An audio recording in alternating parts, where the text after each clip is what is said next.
Philly, it's the Kenneth L. Johnson Show live on WPPM 106.5. I'm your host, Kenneth L. Johnson. Excited to be with you today in my favorite city, the city of brotherly love, sisterly affection, Philly. Lock in with us, please. Hit us up. You know how we do it. We do it each and every Monday at 2 p.m. here on 106.5 FM Philly.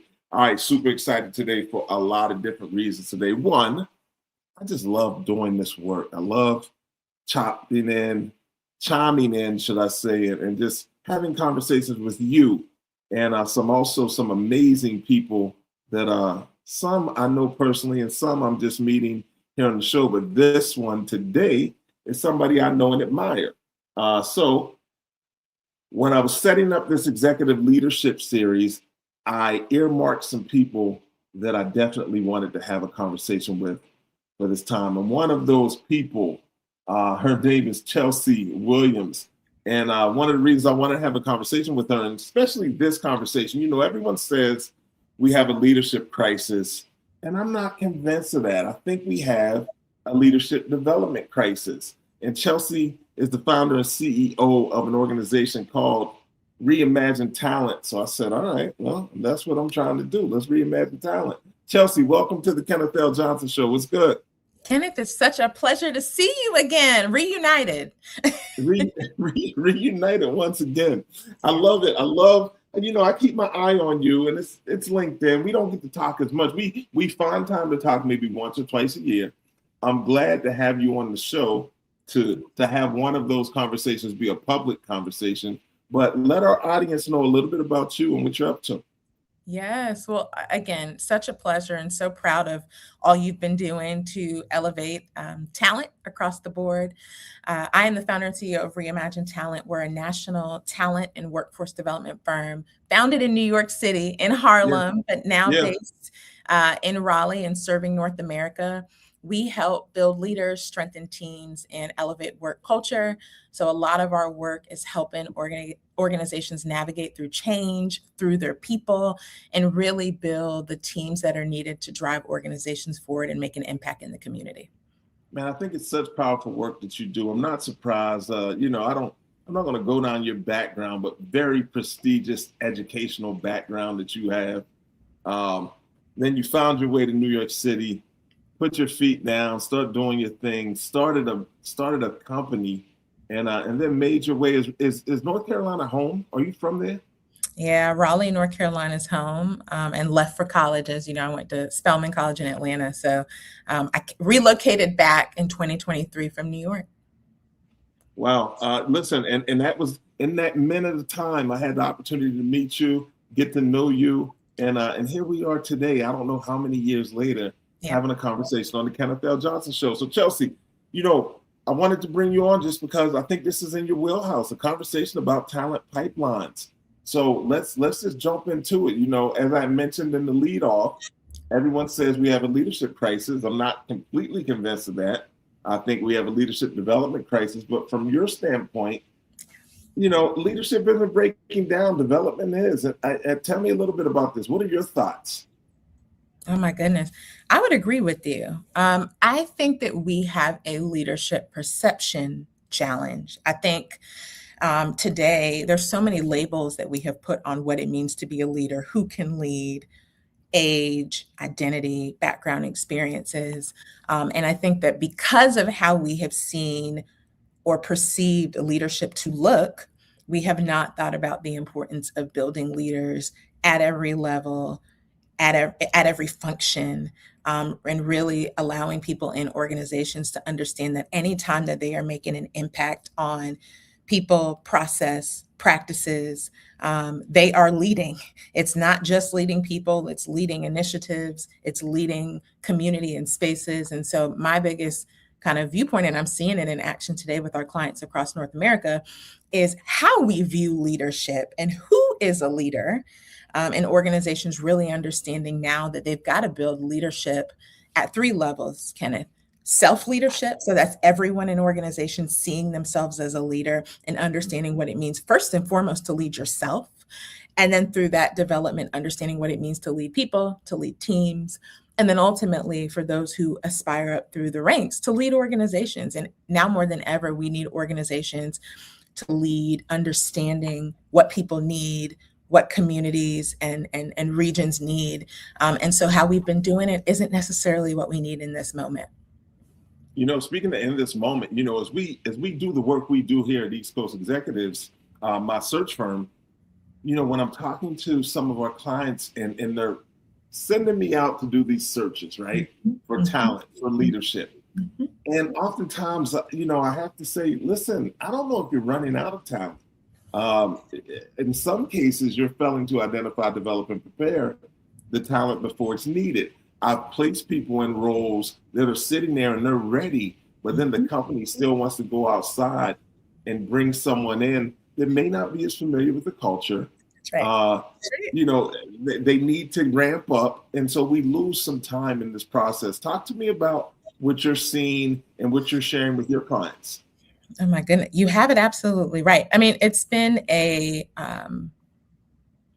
old mindset that there are times that it's better to go external than to go internal. I mean, we are seeing folks really try to focus on the retention of their workforce, especially strong performers. And so we've seen more mobility. How do we get the people who are in our organizations in the right seat, being able to build new skills and capabilities? So we do see more mobility happening.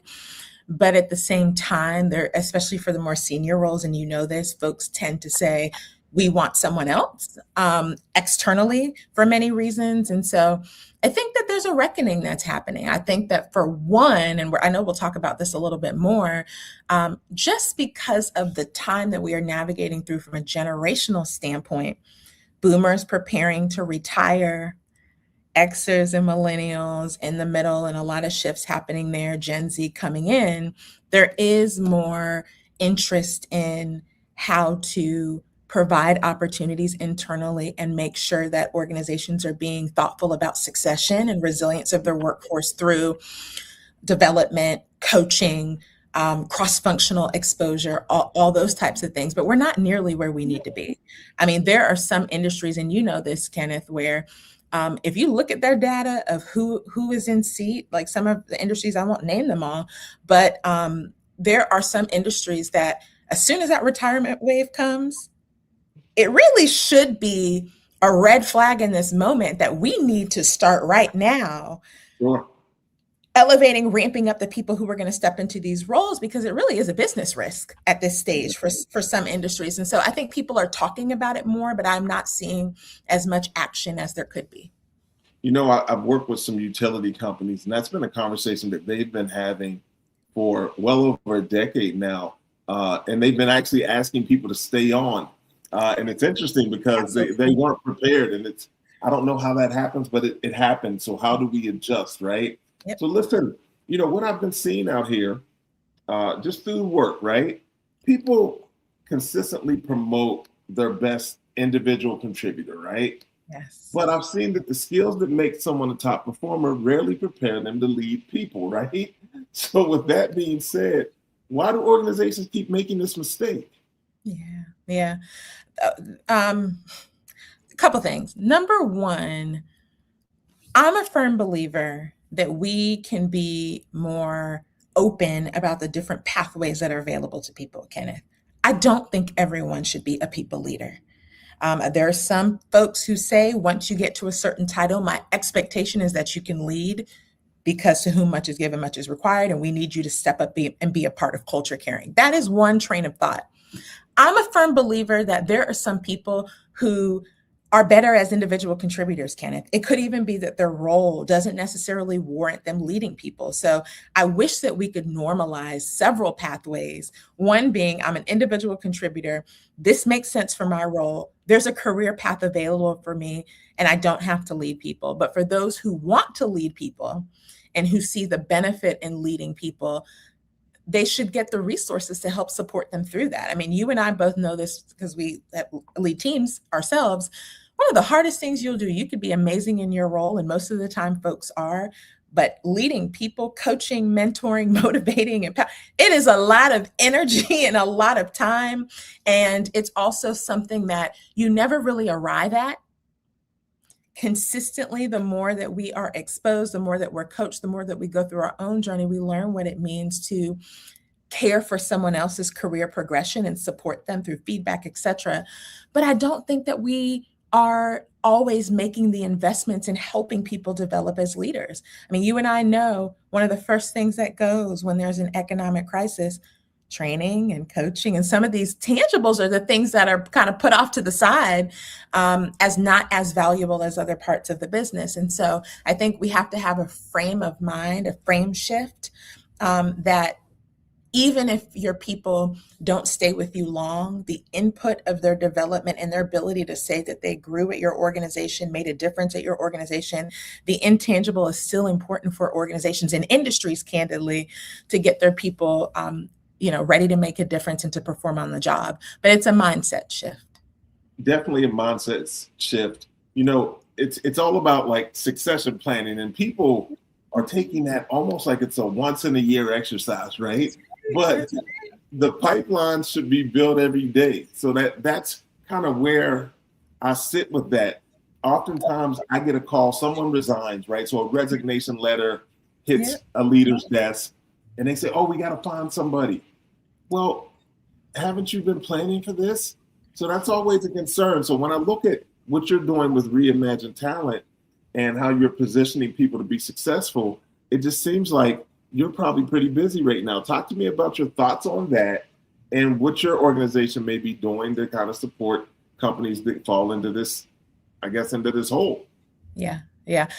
Thank you for the question. I want to clarify though, I think there is a perception that when it comes to succession planning and people leaving an organization, that it is only because they're leaving because they have a new job or because they're retiring.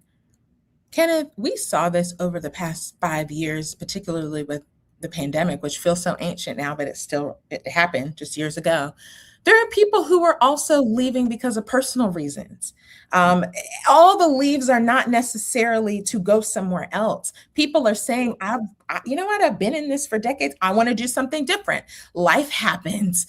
Things happen with families. And so I also would want people to understand we are actually hearing now more than ever the person who's like, I need to take a personal leave. Or they're saying, you know what, I didn't know this was happening now, but I have to, I want to go. Like it's time for me to find something different to do.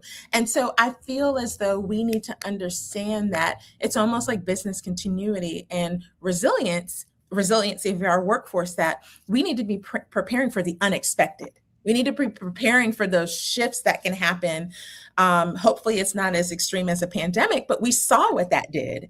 And do we have people in the right roles? And so I think for anyone thinking about succession planning right now, it's who is in your workforce?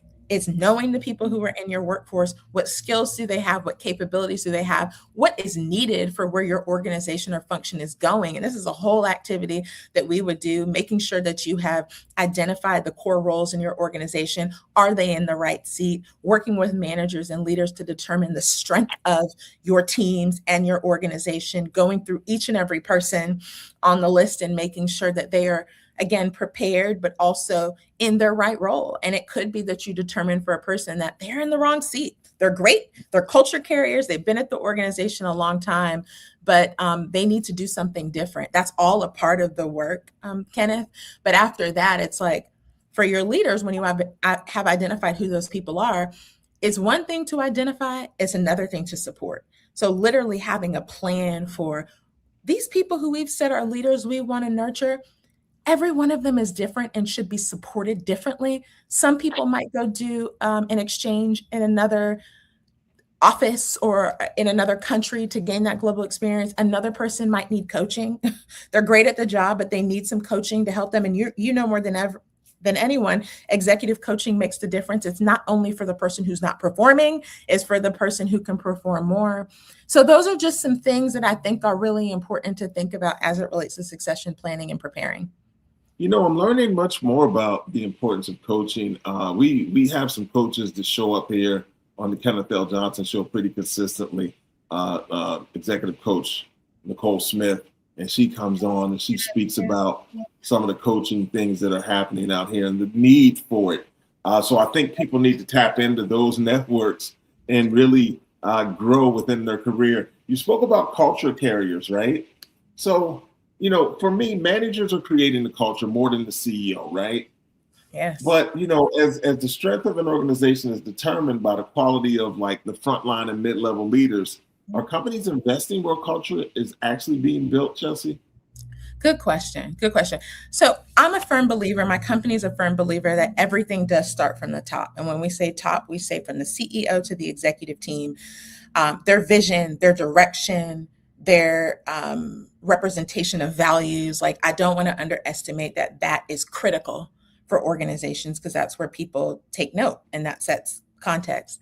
But right after that, there's been so many studies from Gartner and Deloitte, et cetera, that it is the manager or the leader on a day-to-day basis who sets people's experience, right? If that, you could have the best CEO who's the most inspiring, but if at the end of the day, the person who they're reporting into is not supporting, encouraging, providing direction, helping navigate through change well, that impacts people's engagement. And so we are actually seeing, and this is exciting, a couple of things to share. We're seeing certainly more focus on mid-level who will have this interesting role of like managing up and then managing team. It's tough. I just want to call that out when you find yourself in the middle if you are not supported. And so yes, there's more work there, but not nearly enough, Kenneth. We're seeing more conversations about frontline, first time leader, early talent, so many of those categories, and more organizations saying there's a perception for frontline that you shouldn't invest because they're going to leave. They Okay. may leave. Like, is it worth the investment? But we know now, especially more than ever, investing in that front line can be the game changer for your organization if done well. So we are seeing more work in that space. We're actually working on a guide for the Association of Talent Development on supporting first-time leaders, which is not often talked about. So we'll share that with you for the community, and anyone who's interested in getting the resource can start to understand what it means to start building leaders who first step into the role, so that they can be prepared for the weight of responsibility as they mature. I love speaking to you about this stuff. And when you get into your wheelhouse and you start going, because you do it so well, I Thank really you. appreciate and enjoy Thank the you. way you present it. I have to ask a question, and it just hit me. How did you get into this? How did you step into this particular avenue for your career space? Oh my goodness. So I was one of the few people, Kenneth, who knew I wanted to be in the human capital, human resources, whatever people want to call it, space from Spelman. So I was an econ major, but I did my final thesis on this space, right? So I knew this is what I wanted to do. Thank God I got an internship my sophomore year in financial services. That's what brought me to New York, Okay. to Wall Street. I was in a HR rotational program, the best. I would offer anyone who's interested in this space. For 18 months, I had 3 rotations in different parts of human resources because you and I know this. There's recruiting, there's performance management, there's compensation, there's training and development. There's so many different facets of the people piece of business that gave me almost like a preview into what I might want to focus in on. So that was the perfect way for me to gain that exposure. Did that, ultimately became an HR generalist or business partner, as they called it, in banking and technology. But when I was doing that, my affinity was towards the development, the part that had to do with people once they got the job. How do we keep them engaged and supported? And that was just a natural affinity and passion that came. 2018, I'm called to do this fellowship that was in adult learning and leadership in the nonprofit space in New York City. Loved it, loved being a consultant, loved working across industries and sectors. And that eventually led to saying, I can do this full time, and encouragement from mentors who were like, why not try it? Try it as a business. If it doesn't work, you can go back. And that was 6 years ago. And I'm pushing along now with my team. Yes, you are. I love it. All right, Chelsea, as we start to kind of come down the stretch here, let's talk about this. The next generation of leaders, right? They won't lead like the last generation. They can't, right? AI is changing expectations, Oh, and yes. there's a multi-generational workforce. So with all of that being said, as we redefine leadership, which what should organizations today really be doing to unlearn and prepare for tomorrow? What can they do to unlearn and prepare for tomorrow? I'm just getting back from spending some time in Mexico, Juarez, Mexico, and in San Antonio with a client with my team. And we had the opportunity, they've been trying to figure out how to boost intergenerational communication and collaboration across their organization. So they're in separate regions, separate cultures, but also have a diverse workforce from interns all the way through experienced hire, long tenured, all the things. But they were realizing like change is happening and we have to make sure we're really getting the most out of the diversity of our workforce, literally. One of those elements was around age and diversity, age and generations, excuse me. And so we spent some time with them first doing an assessment of what's the current culture around this, and then determining some areas that we could really workshop through with them to identify some solutions. And so I think the unlearning is happening by having the conversation, number one, identifying that people have different experiences based off of their stage of life and age, right? Depending on when you came about, you and I can have that conversation of when we first entered work. It's different now. And so if we don't think things are different, we're missing it. So I think one of the things is like, how we came about is not the way this next generation is coming into work. We have to admit that, acknowledge that, and then try to find that common ground and the parts of our experience that can actually be beneficial, the differences in how we approach work and life that can be to the advantage of our companies.